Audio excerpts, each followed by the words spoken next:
Nobody's really asked me any questions for a few days, so I didn't post anything, but someone did ask me a question today, and it's got a short and a long answer, and I'll try to keep them both short as possible. You are very sure that one person didn't do it, and very sure that another person didn't do what they're accused of on the internet. Either. Really? How so? And this is where we get to the basic idea of the internet and mobbing behavior, and a simple thing. The person asking me this has a YouTube channel where they've posted nothing and have a channel that's been there since 2015. They may have posted things and deleted them or never have. Don't recognize the channel. It may have been a person who's asked me questions before or said hello or whatever. But the point is, why am I very sure that two people who were accused of a murder in Delphi can't be guilty? I'm not. That has never been my assertion. People who have been making this assertion, who are accusing one or two people, are specifically individuals that are notorious for lashing around, a few of them, lashing out and doing machinations in all sorts of directions, accusing multiple individuals, hoping that they'll be right once. Other people are doing it because they don't like the individuals and they're attacking them. Others are doing it because they're looking for anybody that resembles both of the photo, or more accurately, drawings that we've been given about who should be seeked out as a person of interest, but not necessarily the guilty party for the Delphi murders.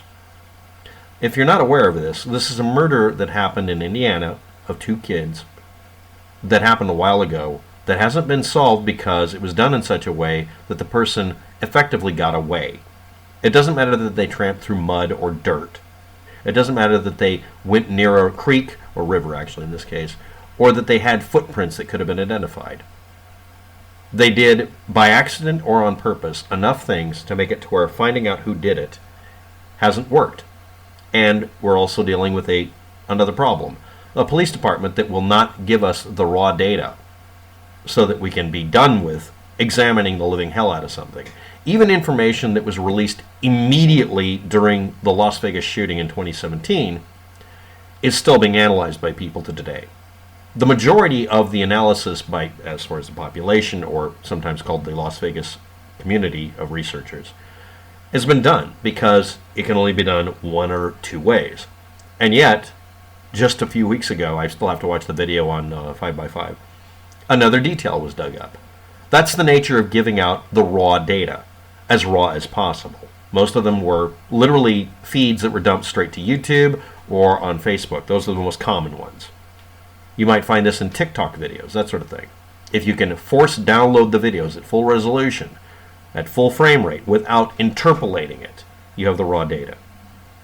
In this case, the only raw data is a video the police department has steadfastly refused to release in its entirety without alteration as a raw file. The raw file would allow thousands of people to dismantle the code and sit there and piece together any broken file bits.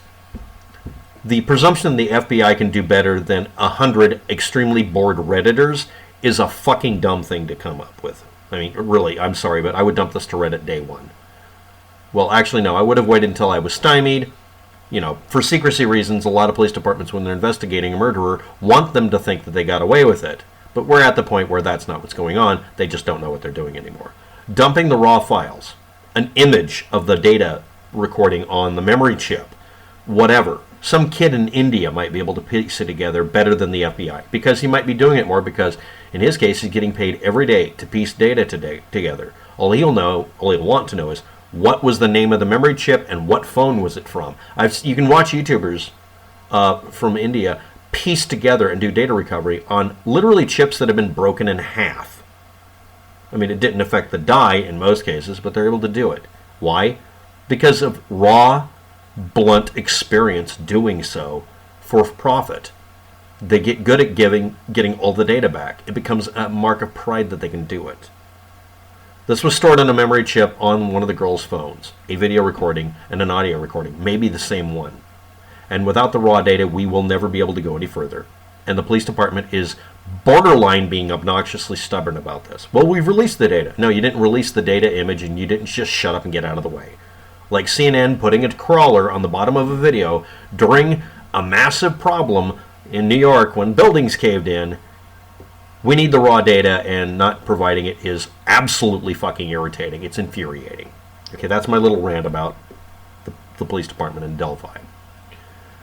The problem with this also is that the Delphi Police Department and everybody else involved has done,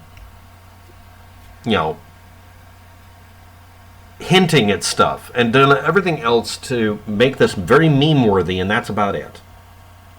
So why am I so sure 2 accused persons aren't guilty? Number one, none of you have any fucking evidence. I mean, this is basically the deal. They could be, one of them is supposed to be a Boy Scout, the other one's supposed to be somebody from a college, or they're both Boy Scouts, or depending on who you're talking to, it's actually 2 different people, but they always seem to pair up 2 people. It has to be 2 people.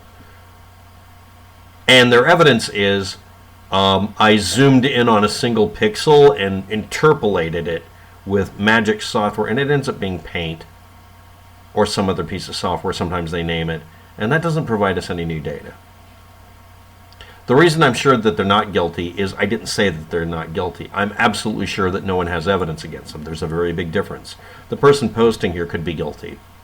In fact, I'm absolutely sure the person who did this murder is probably on the internet leaving little statements like this on random channels. I'm absolutely sure of it.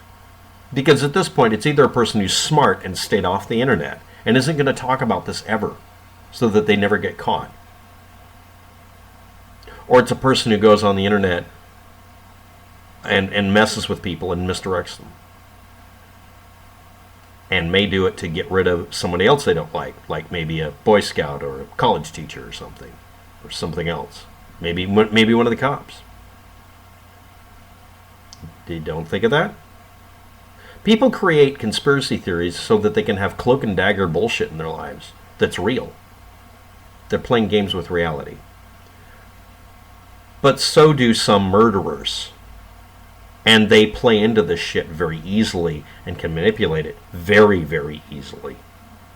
So the rule has to stand just like any other murder or any other thing, even somebody stealing a cookie from a cookie jar. Do you have proof that someone did it? There isn't any. Well, I saw something on you. No, you personally, did you witness anything or collect data? What is your data source? Are you willing to share it, or are you refusing fervently to provide links to where you got the data from? Did you archive it? Did you do any baseline standard I do when I'm just double checking whether or not you said that on Facebook? If the answer is no to any of the people you're getting information from, stop following them because they're stupid assholes. Now, I use Google Street View. I'm in Oregon. I'm nowhere near the area. And I'm able to debunk a few of these things because the individuals do not understand that someone will double-check their assertion. It's not a question. They're not just throwing stuff against the wall to see if it sticks, except for getting a following. Don't ever underestimate how intoxicating it is to have a bunch of people pay attention to you over the internet. You have power over them. You can manipulate them. It's something a lot of people value, right? So let's talk about the 2 individuals accused. What is the evidence against them? The claim is that somebody found some GPS data because there's a geocaching thing going on, and then you don't provide me a link. And no one else got the link. Well, you have to be in the know. No, we fucking don't. Did you provide it to the police? Well, yes, but they and then, of course, the police eventually get asked because someone eventually asks them and says, no, we got leads like that, but they didn't provide us data. Or in other cases, we got provided data, but it ended up being a dead lead. It didn't have the data they said was there. Or we weren't able to access it because it doesn't exist. Inevitably, every fucking time, someone making an extreme statement against a specific individual, like they know them personally, usually is just bullshitting you about them being guilty. But let's talk about people who look like the guy walking on the bridge. It's a pretty generic looking guy wearing, what some of us would call an Andy Cap, hat on the West Coast. He's not a particularly unusual looking guy. Very generic. So you could find 100 people that fit him. What about the other picture of the younger person? It doesn't match the person who's being accused who's supposed to be a Boy Scout. Well, yeah, but no, it doesn't. In the same way that people who are like Hillside Strangler or whatever, people who were, murderers who were caught almost never match the composite sketch at all. They just don't. That's why when people talk about D.B. Cooper looking a certain way, no, he didn't. Why? Because it's a fucking drawing. Unless you get a good photo, you don't have that data. And that's the other thing. The girl took a recording of somebody, and it's kind of mangled up. It has a specific frame where you can tell that it was recycling previous frames, which means it had a defect in the file. And the police department acting, in my opinion, in hubris by not just giving us the raw data image for the whole memory card. Well, it has personal data. Do you really believe that the 4 bytes over here for somebody's text message about what they're going to do on Tuesday for lunch is more important to censor out that was deleted a year before, that's still stuck on the same memory card, versus a video that might give us the killer? Get the family to sign off on saying you have access to all the data that was on that memory chip on that cell phone. Period. Or was it only uploaded to the video sharing website? Well, if it was, then we need that data. The corporation, well, they deleted it. Like, corporations don't delete anything. Everybody knows that they're getting followed around on the net by every company that set up a website. Come on. Grab the raw file. I'm sure it's actually the file from the phone. That's what they said. At least that's how I think they said. And undelete everything on the internet and let us check it out. Let us have the experience of being able to stalk this individuals, if that is a claim. That's the other claim that comes through, is that these two individuals, the Boy Scout and the other person, were stalking him on the internet. Okay, well, if you hide all the data, we can't see any of it. We can't trace it. What we're getting is a bunch of, sorry to say this, just assertions from the police department, and then them throwing up their hands and acting like they can't get help from quite literally hundreds of thousands of people right now. But the reason the main reason, if I'm going to be snarky, that I believe that the two accused individuals aren't guilty is how sure, as cocksure, the accusers are of that, while refusing to provide the evidence openly. They do less openness than the police department. So yeah, I've rambled on here, and I'll put it below in the description. Why am I absolutely sure the two people that were accused in the Delphi murders can't be guilty? And the answer is, if I'm going to be snarky, because people who make the accusation, like Satan, won't provide the information that they have as proof. If you are withholding evidence, that's a great way to tease a story along in a book, and it works on the internet, and some of you fall for it. Then you come to my channel where I leave links to every goddamn thing I look up most of the time. Some videos I deliberately don't because nobody cares. But I get a ration of shit for providing reasons and citations and sources.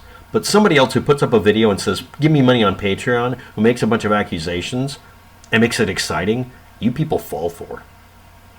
True crime has turned into something that people do as, specifically right after COVID-19, as a fucking hobby to keep their sanity, or in some cases drive themselves insane. Just like, not really because of COVID-19, but mostly because of the way the world has turned into, many of you are embracing anti-fact because reality is terrifying. 2 girls died in Indiana. The murderer needs to be caught. Nobody is doing what's necessary to fix it. And a bunch of people are profiteering off of it. And they do every single sign they're full of shit. The primary reason I don't believe these 2 individuals are guilty is because of the source of the accusation is shit in most cases. There are a few people who have the assertions this way, but they're covering everybody else who could be guilty too. At least they offer their evidence or reasons, or they just review other people's assertions and try to find out why they said it, like I did. I can't find any of the proof because no one will provide it. They always put it behind a paywall or a obey me thing, or you have to be part of the in-crowd thing.